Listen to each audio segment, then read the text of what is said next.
This is the Ethernet adapter for the iPhone. You can also use it for the iPad. It's really easy. You don't have to install anything. It comes coiled up.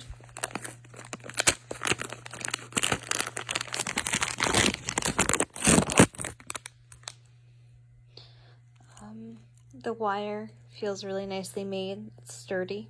Don't mind my nail polish. Here's the lightning cable. Goes into your iPhone.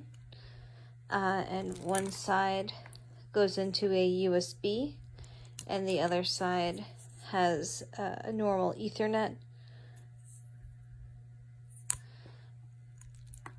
So you plug one side into your computer, one into your phone, and one into your Ethernet.